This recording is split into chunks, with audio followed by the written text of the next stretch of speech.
Hello, everyone, and welcome. Thank you so much for being here in Drisha's new Sphere Osman, which we're really excited for. And today, welcome to Investigating the Doctrine of Chosenness with Rabbi Samuel Lebens, who is a professor of philosophy at the University of Haifa. His recent books include Thinking About Stories from Routledge and A Guide for the Jewish Undecided from Maggid Books. And Rabbi Lebens has taught with us a number of times, and it's always just a wonderful, brilliant time. So I'm really, really excited for this class. And thank you guys all for being here. And over to you, Rabbi Lebens. Thank you. It's such a pleasure to be here, and looking forward to sharing some of these thoughts with you. As I share them, it's going to get progressively darker in this room because I'm in Israel, and the light fixture in this room is broken. So I've done the best I can with some improvised lighting. But I hope that as the visuals get darker, perhaps the light of Torah will illuminate for us. But other than that light, I can't offer you much more. Now, a brief word about this project. I mean, we're going to have 3 classes. We'll see how much material we get through. I have recently finished writing a book on chosenness, in which, for various reasons, the title I've kind of finalized. The title that I landed upon is Chosenness, Investigating Judaism's Most Divisive Doctrine. And I think the reason it's Judaism's most divisive doctrine, I mean, it's a little bit of that's more marketing. I'm just trying to make the book look interesting, but the claim it has to being Judaism's most divisive doctrine is that it's divisive both internally and externally. It's divisive externally because it literally divides Jews from non-Jews, and suggests that Jews have some sort of special role to play in the world. If one isn't very careful about how one articulates that proposition, you're not going to make yourself many friends, right? The kid in the classroom, the kid in the playground that says, I'm the best, I'm the teacher's favorite, etc., that's not a recipe for making friends in the playground. And likewise, the doctrine of chosenness hasn't always been a recipe for making friends between Jew and Gentile. It's divisive internally as well, because many Jews have had different views about what chosenness really amounts to. Indeed, Mordechai Kaplan in the 20th century tried to expunge chosenness as a doctrine from Judaism altogether. As we may have time to see in the course, if we get that far, Mordechai Kaplan wasn't the first, and there are medieval commentators, medieval philosophers who did their best to reduce, at least to reduce. I call them the reductivists. They did their best to kind of blunt the doctrine of chosenness and to make it perhaps less central than it might have appeared from reading the Bible or the rabbis of the Talmud and the Midrash. So this raises the question, if there have been people who've tried to get rid of it altogether, what job is it supposed to play? What role is it supposed to play, the doctrine of chosenness? And my suggestion is just as follows, because I don't want,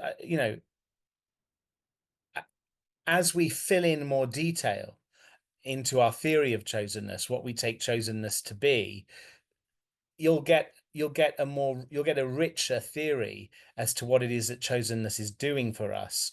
But at this stage, before we even have a theory, before I've even said anything about what chosenness is, I think attempts to get rid of chosenness from Judaism altogether have stumbled for 2 related reasons. One is that we believe that we have something distinctive to offer to the world as a Jewish people.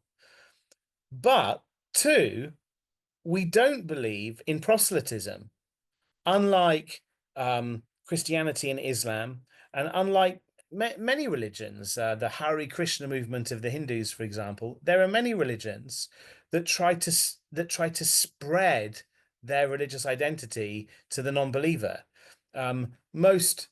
Most saliently, most centrally, those are the Abrahamic religions other than Judaism, Islam and Christianity.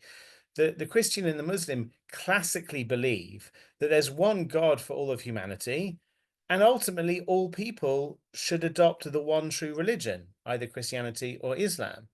Judaism, peculiar among Abrahamic religions, says, no, no, no, no. It's true that there's one God for all of humanity, but that one God doesn't demand that all people become Jewish. And I would argue that if, on the one hand, you don't want to assimilate, you don't want Judaism to disappear altogether, but on the other hand, you don't want to proselytize, so you don't want all people on earth to be Jewish, then the doctrine of chosenness is going to be important to you. Why? Well, if you're going to resist the temptation either to assimilate or to proselytize, you must believe that you have something special worth preserving. Otherwise, you'd assimilate, right? But you must believe that that special thing isn't for everybody, because if you believed it was for everybody, it would be callous of you not to try to convert others. So I would say it's not just Judaism, but any religion that on the one hand doesn't want to assimilate, but on the other hand doesn't want to proselytize, is going to have to believe that it has something special going for it, something unique going for it, that's maybe makes a contribution to the world, but isn't for everybody. And I think the doctrine of chosenness is that's the work it has to do for us. It has to explain why neither assimilate nor proselytize. In a nutshell, that's what I think the doctrine might be doing for us. Now, what we're going to look at today, and I'm not sure how far again, I'm not sure how far we'll get because there's so much data. But what I would like to do today is to look at chosenness in the Bible. Okay. Later on, hopefully we'll get to chosenness in the rabbis, in the Talmud and Midrash, and perhaps even to some medieval and early modern conceptions of chosenness. But let's start with the Bible. And I think the first thing we have to note about the Bible is that even though it is primarily a document about God's relationship with one particular people, the Jewish people, it has what I call a universalistic narrative frame. What do I mean by the narrative frame? Well, everything that happens in the story of the Tanakh, in the story of the Hebrew Bible, happens between the creation of the world and the coming of the Messiah, right? The messianic utopia, what scholars using the Greek call the eschaton, the end of days. So everything that happens in the Bible happens between the creation of the world and the eschaton. And even though the vast majority of the Bible's stories are really particularistic, they're about God and one particular people, the Jewish people, the Bible's description of the creation and the Bible's description of the eschaton are much more universalistic.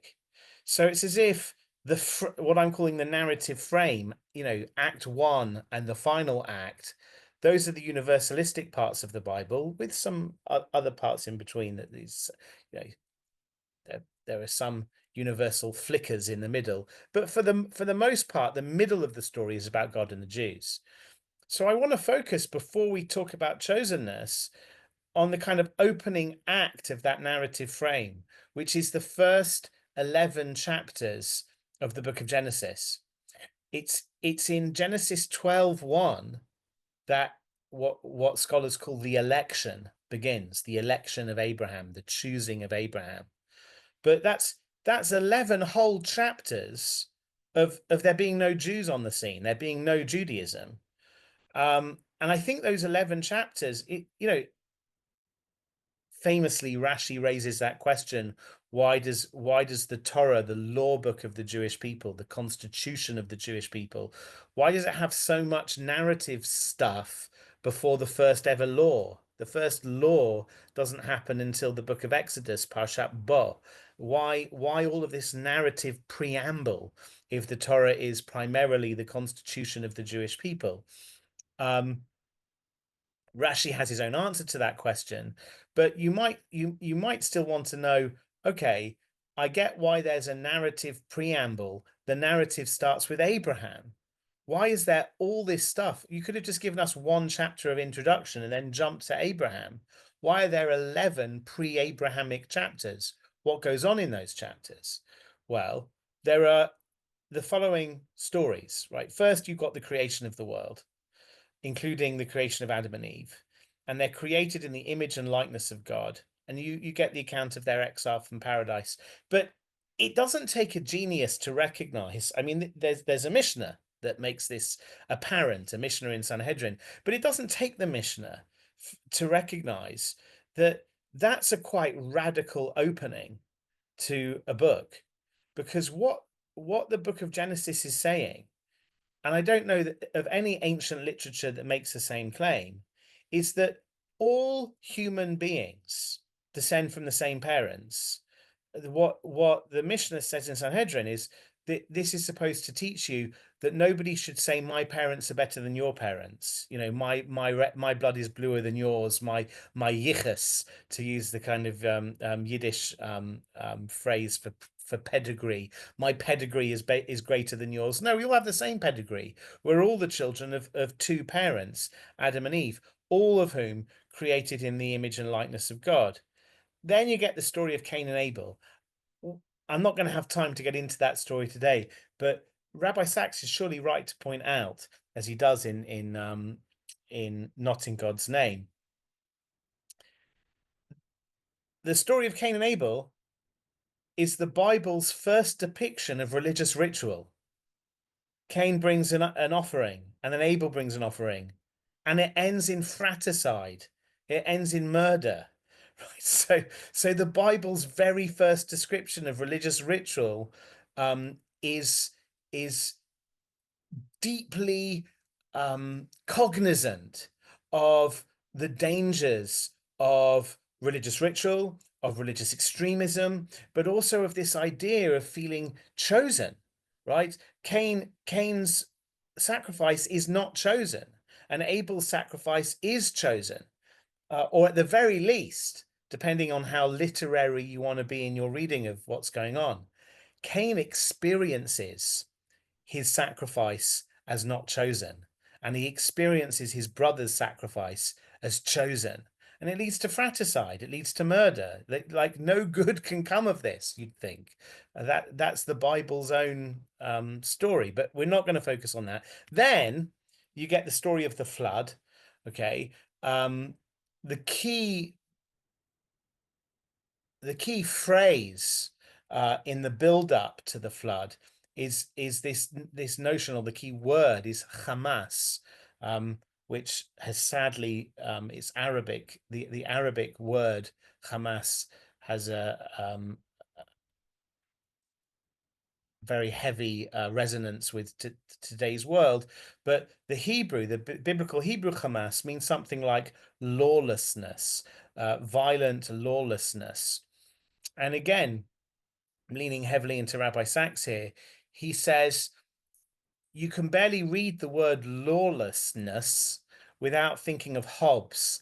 Thomas Hobbes describes what a state of nature would be like, a state of nature being a world in which there's no government, no police, no army, no government. And he says life would be brutish and short and violent. It's a horrible man world of unfettered individualism, each person for themselves. That's what's happening before the flood, and God wipes that out. That's 1, 2, and 3. 4 is something known as the Table of Nations. The Table of Nations is the description of the descendants of Noah, organized by family, region, and language. It's super important that readers of the Bible recognize that the Table of Nations begins before the story of the Tower of Babel. What I was taught in Sunday school was that the dispersion of humanity into different countries and languages came from Babel, from the failure of the Tower of Babel. But that's not what the Bible says. The narrative order of the Bible is that after the flood, humanity divides. It divides into families, regions, and languages.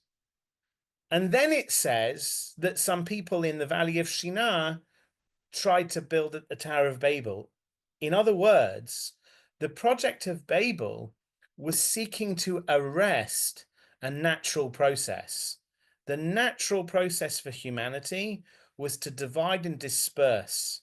The natural evolution of humanity was, it's almost as if latent in the human species is this potential for linguistic, cultural, racial, ethnic, national diversity. And that's something that, so to speak, God blesses. That's what's supposed to happen after the flood. And that's what the people of Babel try to arrest. And God doesn't want to have anything to do with it. They were of one language, one culture, one. In fact, if you read the verses, it's very hard to figure out what it is that the builders of Babel do wrong, such that God would want to intervene. The Netziv, Naphtali Tzvi Yehuda Berlin, in the 1800s, so a 19th century commentator, he focuses in on the verse that says, "We'll build a tower, lest we be dispersed." And that's a strange thing, because how would a tower fend off dispersion? And there are various possible answers to that question.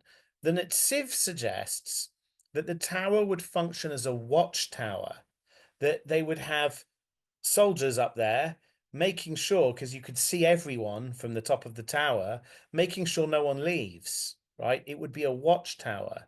So what starts off potentially as a voluntary association of like-minded people, God foresees that it's going to become an enforced conformity against the natural tendency of humanity to multiply and diversify and adopt different cultures and languages. Here would be an attempt, you might even say a totalitarian attempt, to impose a kind of synthetic unity and conformity upon humanity. In fact, the verse says they were of one language, safa achat, udvarim achadim. How to translate udvarim achadim is a scholarly question. Most literally, they were of one language and one thing, or one things. Dvarim achadim, singular things. The Midrash suggests that what Dvarim achadim means is they had collective ownership of everything. There was no private property. So you get, when you combine the Midrash and the Netziv, and this is before the rise of Soviet Russia, you get a very kind of communist picture of the story of Babel. So this is all the preamble to the election of Abraham. As far as Rabbi Sachs reads it, the two key parallel stories are the flood and the Tower of Babel. What's the parallel? So says Rabbi Sachs, this is a quote from his book, Not in God's Name. The stories of the flood and the Tower of Babel are not just historical narratives. Together, they constitute a philosophical statement about identity and violence. The flood is what happens when there are us and them, and no overarching law to keep the peace. The result is anarchy and violence. So the flood story is what happens when there's unfettered individualism, each person for themselves, with no unifying government or set of values or anything like that, nothing to unify the people. Babel is what happens when people attempt to impose a universal order, forcing them to become us. The result is imperialism, and the loss of liberty. So I'll just stop the screen share for a moment. I think a sensitive reading of the first 11 chapters of Genesis gives you the following picture. God is interested in social engineering, right? God is interested in creating a certain state of affairs for all of humanity. What does he want? Well, he wants to strike a golden mean between the flood and Babel. What does that look like? Well, he wants a world in which individual rights are respected, but individuals see themselves as part of communities and collectives, not one uh, um, um, synthetically imposed community, but perhaps something more like a community of nations. If you go too far to the side of collectivism, where it's all about the community to which you belong, you get Babel. If you go too far to the side of it's all about individual rights, unfettered individualism, you get the flood. So what is God interested in? A balance between those two extremes. Well, what does a balance between those two extremes look like? Well, each person, each individual finds themselves as part of a family, as part of a linguistic community, as part of a nation, and finally, as part of a community of nations. You find yourself in the center, each human being does.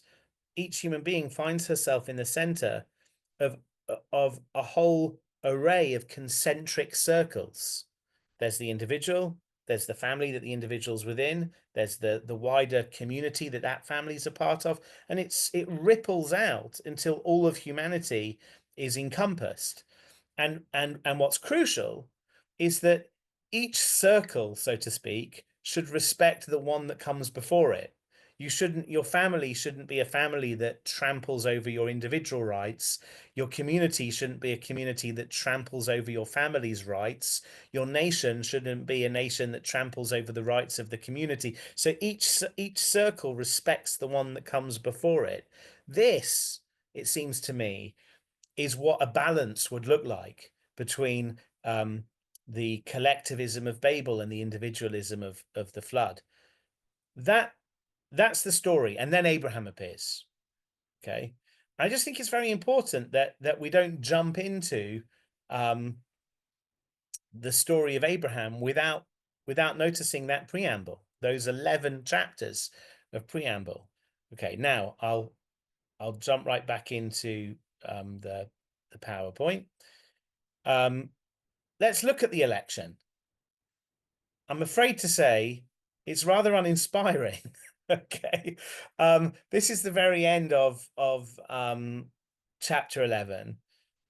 Is we hear the family tree of Abraham. It says these are the generations of Terach.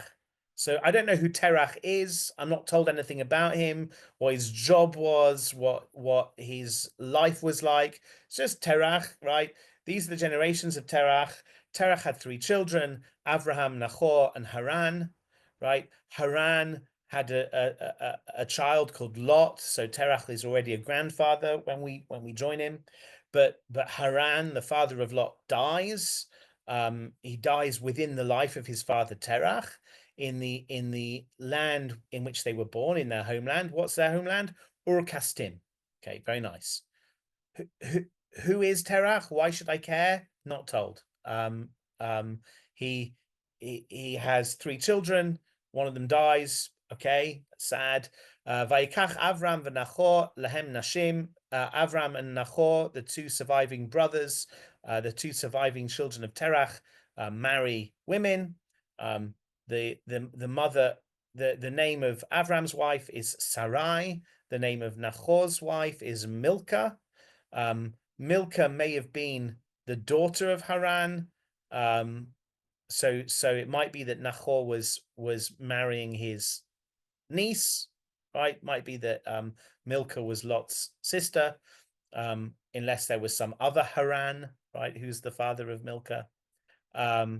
Not particularly clear. If I had to draw a family tree here, I'd already find it a little bit difficult. I might already make mistakes. Sarai, the one thing we're told about her is that she is barren, right? Sarai akara ein la valad. She doesn't have any offspring. And then we're told, all of a sudden, Terach took his surviving descendants, Avram beno, Viet Lot ben Haran ben beno, Viet Sarai kalato, Eshet Avram beno. He took them all. He left with them from Ur-Kasdim on a gargantuan trek all the way to Canaan, the land of Canaan. But they got waylaid on their way. They got waylaid in a place called Haran. This becomes really because Haran and Haran sound exactly the same. So it's like really, they could have chosen a better name. It would have been easier, but that's the way things were. So Terach decides to take, I don't know why, decides to go on a gargantuan trek to the land of Canaan, but he doesn't make it. He ends up in Haran instead on the way, and it was in Haran that he died. He was Chamesh Shanim Umatayim Shana. He was 205 years old when he died in Haran. And that's what we're told. And then all of a sudden, the beginning of chapter 12, Vayomer Hashem al Avram, God speaks to Avram, and he says, Lech lecha. We'll say more about what that means later, get up and go. But why does God speak to Avram? What was so special about him? And I think this is a fair question to ask when one recognizes a literary trope in the Hebrew Bible at large, which is that God very rarely speaks to somebody unless we already have some narrative inkling of their value or virtue, right? So take Noach, for example. Noach matzah chen b'nei Hashem. Noach found favor in the eyes of God. These are the generations of Noach. Noach was a righteous man. He was blameless in his generation. Noach walked with God. And then God speaks to him. Well, now I know why God speaks to Noach, because Noach was a good guy. And in fact, the description of the flood is rak ra kol hayom, only evil all day long. And now you're telling me there's this righteous guy who found favor in God's eyes, who walked with God all of his days. It's no surprise that when God turns to a single solitary human being to continue the species after the devastation of the flood, that it would be Noah, because the narrative has prepared us for that. The same thing with Moses, right? If you look at the life of Moshe, before God speaks to him, he has all of these experiences that teach him about the injustice of Egypt to the Jew and man against his fellow person. There's a whole backstory to Moshe, such that when God comes to choose a person, I mean, who would be better qualified than to represent the Jews to the house of Pharaoh than a Jew who grew up in the house of Pharaoh? I mean, there is a backstory that makes sense of God singling Moses out, and this happens with many of the other prophets in the Bible. If you turn to the books of the prophets, whether it's Isaiah or Jeremiah or Yoel, whoever it may be, there's generally a little preamble that makes it clear why it would be that God would be interested in this particular person. And if there's not, the prophet says something like, "Why me, God?" Right? But we don't have anything like that here with God speaking to Avram. And therefore, I want to suggest that in the Bible's presentation of the election of Abraham, Abraham is an everyman. Abraham could have been anybody, right? It happened to have been this person. It could have been somebody else. For some reason or other, and I think that we would be wise to think that when God chooses a people, he's doing it, and I'll give you more evidence for this later. He's doing it not because he's given up on the project of Genesis 1 to 11. He chooses a people to help him along the way, to help him with his project of Genesis 1 to 11. What's the project of Genesis 1 to 11? The project of Genesis 1 to 11 is to create the circumstances on earth for human beings to flourish, striking the balance right between the collectivism of Babel and the individualism of the flood. Somehow a chosen people is going to help God to pull that off. But who does God choose? And why does God choose them? My argument is, well, God just chooses almost at random, which is a kind of radical thing to say, but I think there's a literary basis to it, which is that, like, the Bible tends to go out of its way to describe why God speaks to somebody, but when God speaks to Avram, no, that's missing. Now, could it have been anybody? No. Okay.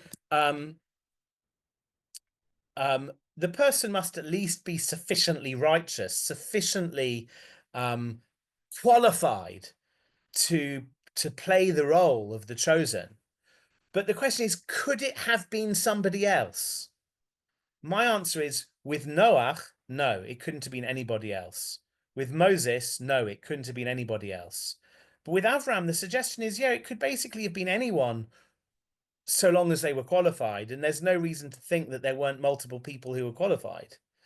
Okay, going back to sharing the screen, having said my most controversial thing of the day.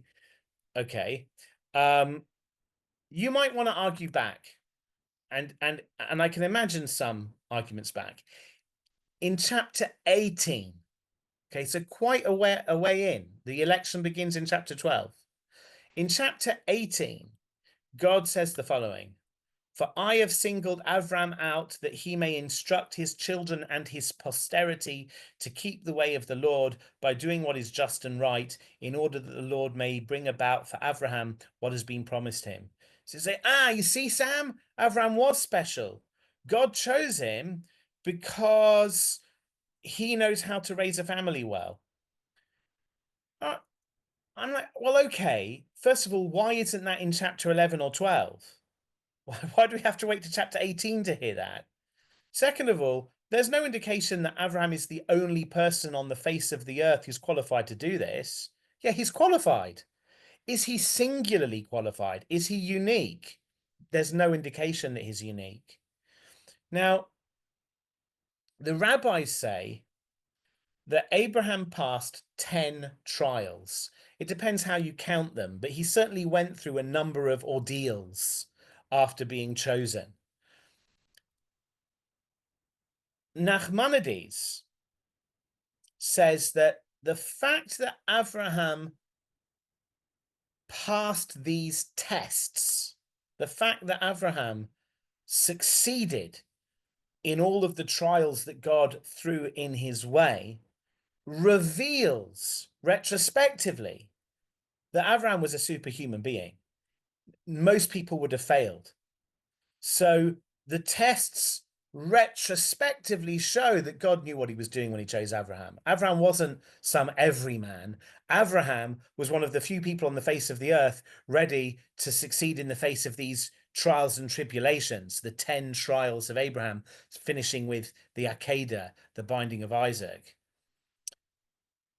But this only works on a very particular view that Nachmanides endorses. Nachmanides thinks that when God tests Abraham, God already knows that Abraham is going to succeed, and that the purpose for the test is twofold. One, to show to the rest of humanity what it is that makes Abraham special. Two, to unlock reward, because the reward for a potential deed is not as big as the reward for an actual deed. So by giving Abraham these tests that God knows, God knows from beforehand that Abraham is going to succeed, God reveals to all of humanity what it was that made Abraham unique and special. And two,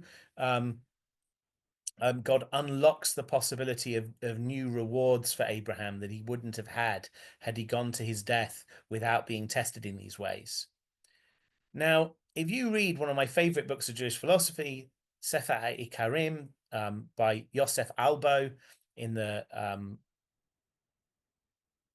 want to say 1400s, the 15th century, Albo says that he's agreeing with Nachmanides, but he's not. He's just being diplomatic. What Albo says is this: God doesn't need any of us to actualize our potential because God knows what our potential is. So, as far as God is concerned, all of Abraham's good deeds were as good as done before he even did them. So God doesn't need Abraham to go through the 10 trials in order to reward him. God will reward us all for the character that we have, right? I don't need to save somebody from a genocide, right? To be a righteous person. Rather, I need to be the sort of person who would save someone from a genocide if only I could, right? If only I were put in that situation. But I don't need to look out for situations where there are genocide. No, if it happens, please God, I'll rise to the task. And if I have that potential, one person knows for sure, not me and not you, but God.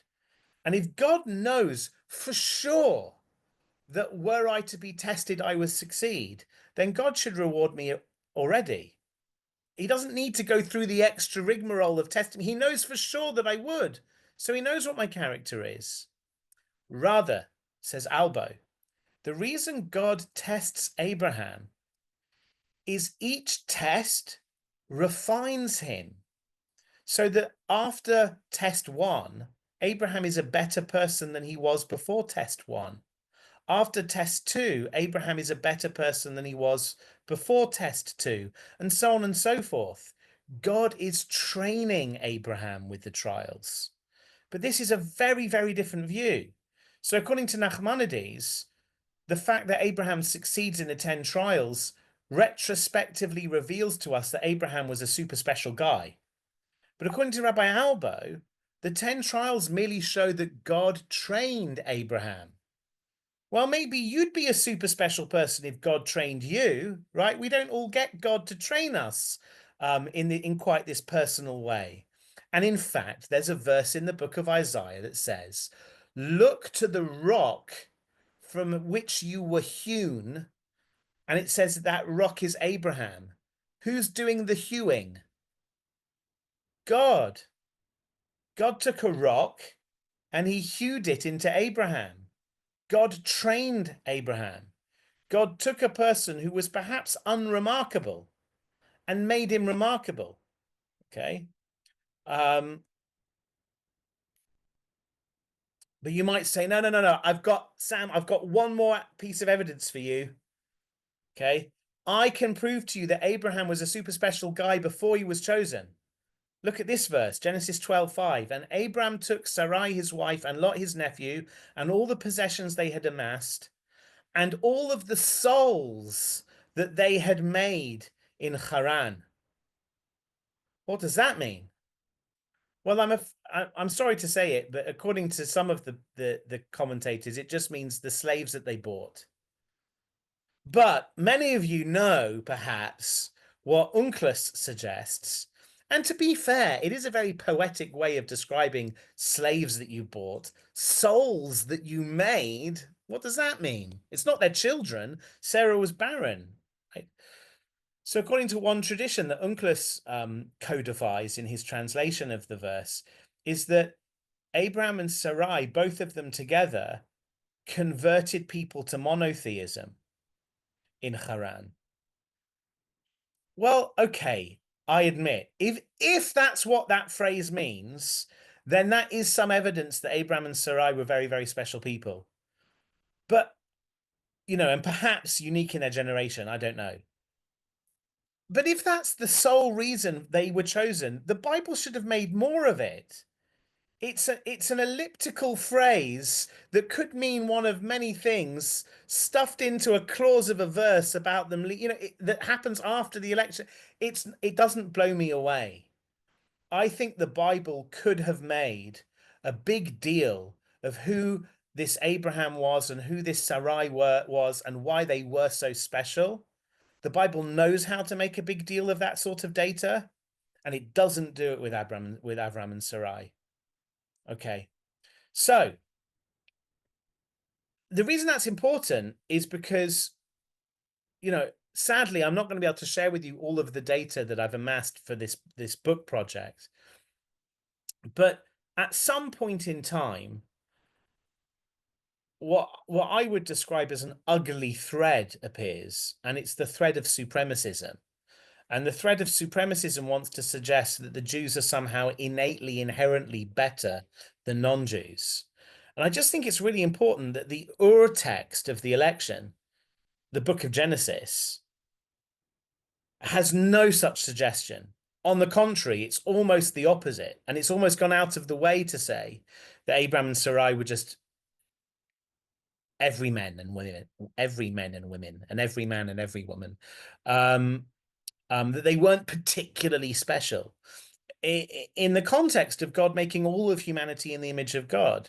Okay, there are that ugly thread that I've spoken about, the thread of supremacy. It does exist within Jewish sources. I'm not going to deny it or suppress it, but that's not the book of Genesis, right? That's at least something I hope we can agree to. Okay. Oh my God, I've been spending far too long on the book of Genesis. Let me just I'll try and take 10 more minutes, and then we'll have some questions for the last like 5 minutes. So here is clearly one very, very important text. The Lord said to Avram, "Go forth from your land." This is the introduction of the election, right? Out of the blue, God speaks to Avram. What does he say?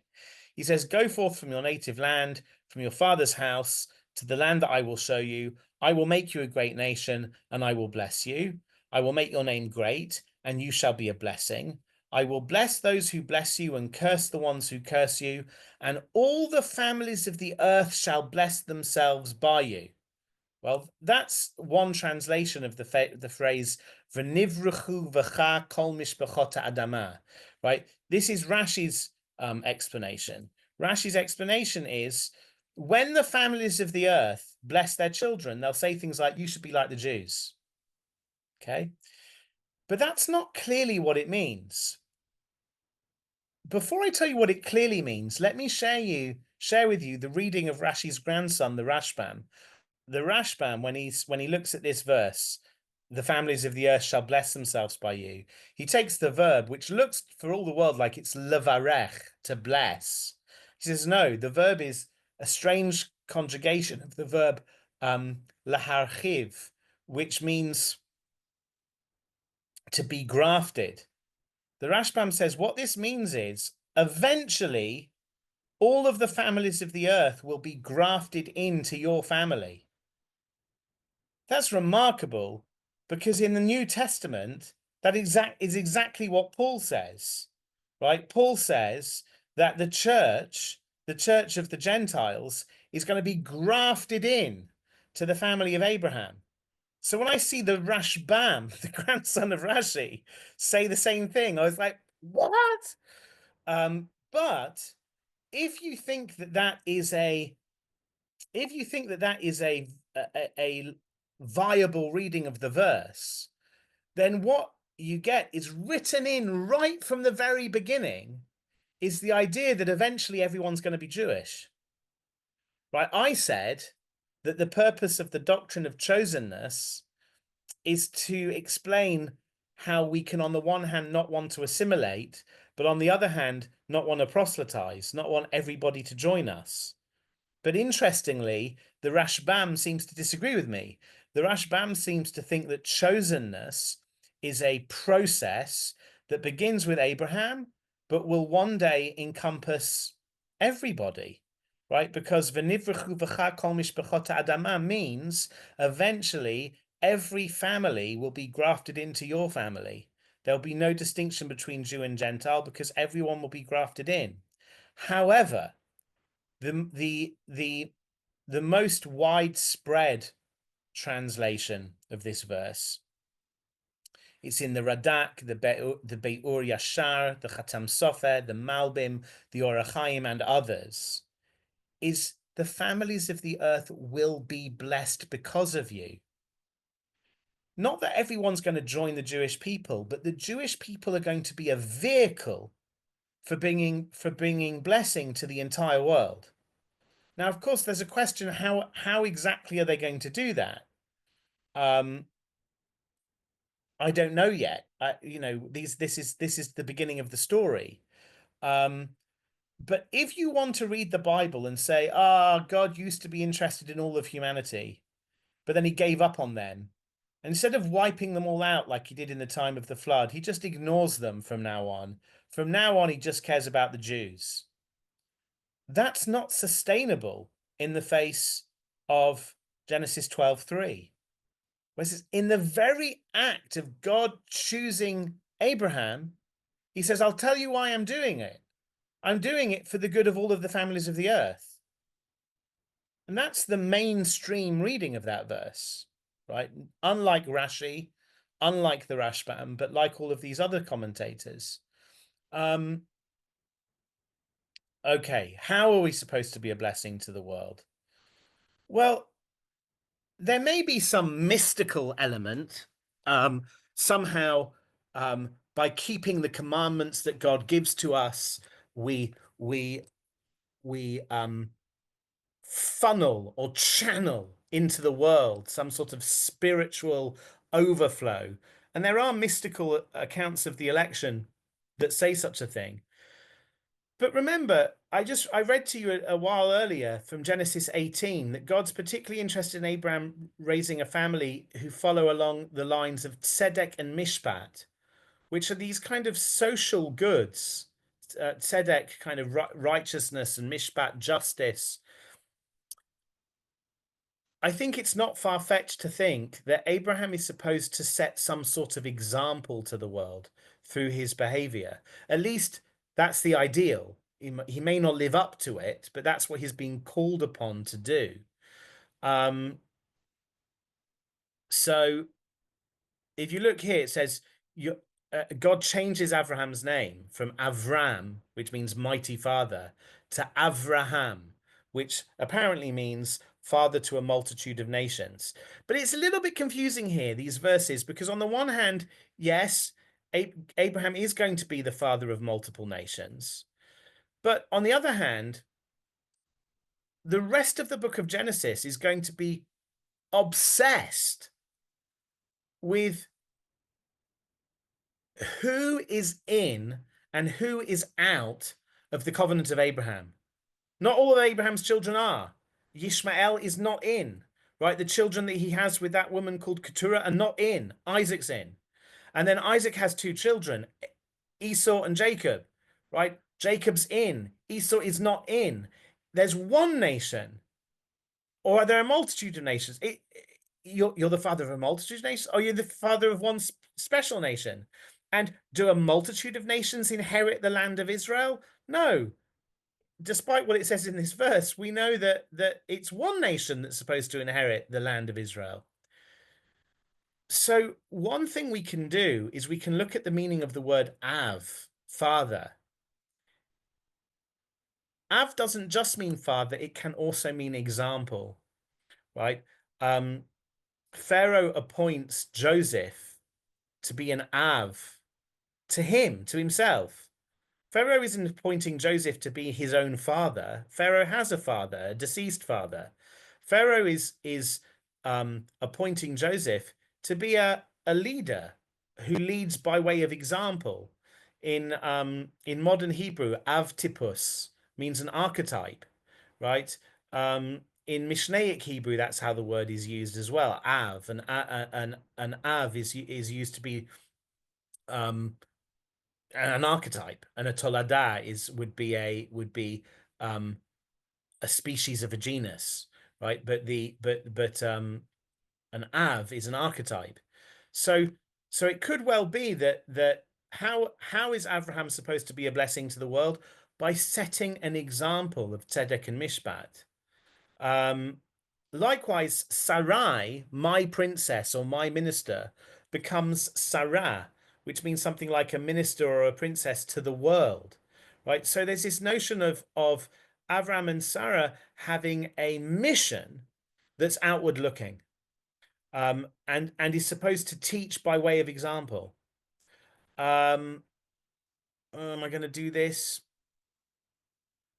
Yeah, I'm just going to keep going because there's too much data, and I want to finish the book of Genesis. I at least want to get to 3 questions, and I'll stop with the questions and we'll answer them next time. But um, the chosen nation eventually receives its name from Jacob, right? Whom the angel that fights with Jacob and God himself eventually, they name Jacob Yisrael because, to quote the verse, you have striven with beings divine and human and have prevailed. So if you want to know what Genesis thinks the mission of the Jewish people is, here's a good place to look, because this is where we get our name from. You have striven with beings divine and human and have prevailed. So you get this very strange notion, which I hope we'll return to in later weeks. What does it mean to be called upon to oppose God, to fight with God? What does that mean? That's a strange image for a theistic religion to embrace. But we're also called upon to fight with our fellow humans. And I take that to mean we're supposed to be social critics. Rabbi Sachs says the Jewish people are a counter voice in the conversation of mankind, God's question mark against the conventional certainties of an age. Bereshit Rabbah says that Abraham was called a Hebrew. Literally, Ivri, Ever means one side of a river. So the Midrash imagines that all of humanity was on one side of the river and Abraham was on the other side of the river. He's a liminal person. He's a person that stands outside, critiques and wrestles with the certainties of an age, including the theological certainties of an age. I'm going to skip that. Maybe I'll come back to it next week. I want to just focus on the 3 questions. Avram is told to leave his homeland, which literally means the land of his birth. But he's already left his homeland. His homeland, the land of his birth, was Ur Kasdim. And God talks to Avram in Haran, which is not his homeland. So question 1 about the opening speech of the election is, why is God telling Abraham to do something he's already done? Second question, why doesn't God tell Abraham where he's sending them? It's a strange thing. Go to the land that I'll show you. By the way, we're never told that God actually showed it to Abraham. Somehow when he got there, he knew where it was, right? But why the mystery there? Third question, he's told to leave his father's house behind. But it turns out that the land that God would show to Abraham is the land of Canaan, which is the land that Terach was on his way to. So is this the best way of leaving behind your father's legacy, your father's house, to continue the journey that your father started? Right? Is there supposed to be a clean break with his father, or is there supposed to be a continuation with the father? The words make it sound like a clean break. Don't just leave your homeland, leave your father's house, but go to the place that he was going to. Well, it's not as clean a break as you might have wanted. So those are the 3 questions that I'm going to leave us with. I think when we answer them, we'll get a really clear picture of what the election means in the book of Genesis. But sadly, the book of Genesis is not the only place that we need to look to to have an understanding of the election. So I forewarn you, by the time we get to the end of this course, Kayla Chai, it's just 3 sessions, isn't it? That's right, Just the right? three. Yeah. Yep. Just Just the the three. three. I warn you, we're going to have a lot left undone, because when I wrote the first draft of this book, it was 250,000 words. I've got it down to 180,000 words. It's still a gargantuan project, but what we've established so far is the context in the book of Genesis in which chosenness emerges. And we've raised 3 questions with the initial calling that Abraham is given. But we've also fleshed out a little bit what this chosenness amounts to. It has something to do with setting an example to the world. That might seem very condescending. Oh, we Jews are going to set an example to the world. Well, yes, if we really are sure we're going to succeed. We could fail miserably, and that that's a possibility the Bible leaves open. The second thing we've seen is there's something about liminality and struggle that's right at the heart of this picture of being chosen. We're somehow chosen to struggle. We're chosen to be liminal, but there's still a lot more to unpack if we want to get a picture of what the book of Genesis says about chosenness, because we have these 3 questions to which we'll return. All right. I've left you with 3 minutes on my clock. Any questions or clarifications or objections or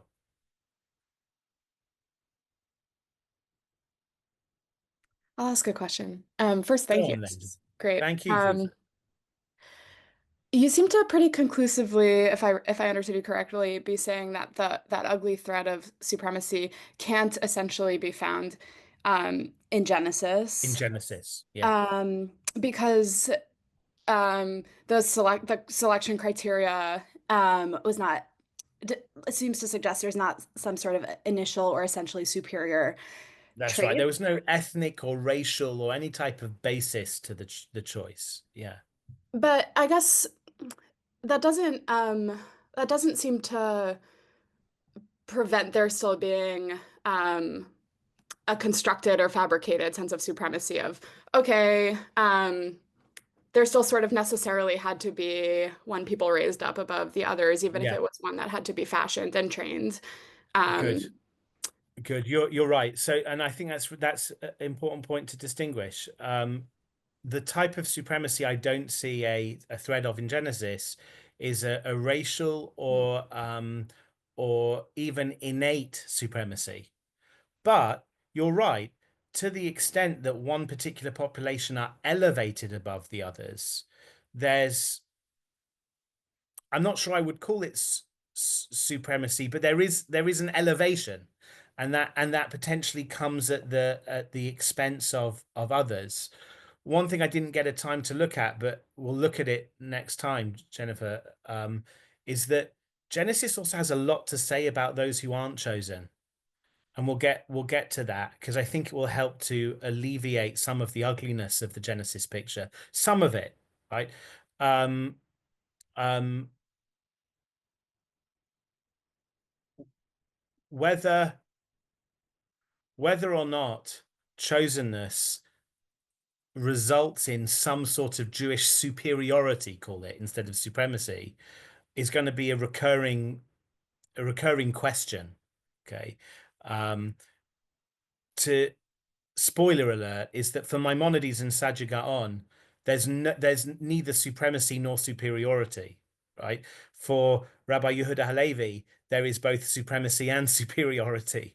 Um, I would say that maybe in the book of Genesis, there's no supremacy, but perhaps the door hasn't been firmly shut on superiority.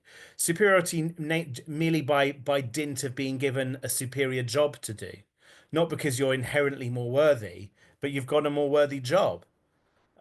So yes, Jennifer, I don't dismiss that the door hasn't been shut on that yet, and that's work that Maimonides and Satyagaon try to do in their own wrestling with chosenness. Yeah, when Yeah, Martha. yeah, perhaps that's an inherent part of the struggle. Yeah. And Yeah. the Oh, the liminal position, struggle right? of, struggling with our own. That's Yes. right. That might be that. I think that's And a the beautiful liminal point. character of where we're positioned in the world Yeah, that's part of the struggle too. If you're trying to figure that's out right. how you relate to this entire And what do you mean we're chosen? Have you seen us? so, so, so, to struggle with that as well. I think that's a really good point. Also, I really hope we get to the Tiferet Yisrael, because I think the Tiferet Yisrael, that's Rabbi Yisrael Lifshitz of the 19th century, really important German rabbi. He wants to say there are ways in which the Jewish role is superior to the Gentile role, but there are equal and opposite ways in which the Gentile role is superior to the Jewish role. So he tries to kind of even out the balance by the end. But at the very least, I've tried to show that supremacy, by which I mean some sort of innate racial, ethnic betterness, that's not coming from the book of Genesis. Okay. All right. Okay, thank you so much, Rabbi Lebens, and Yes. thank you to everyone who joined us. Thank you so much. I'll just take Martha's point was that you're sorry. absolutely right, Martha.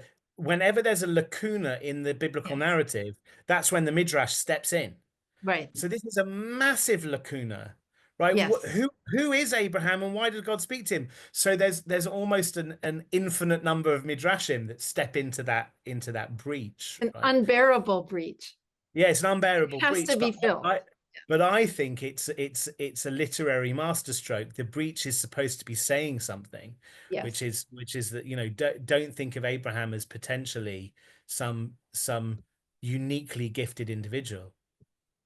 Anyway. Yeah.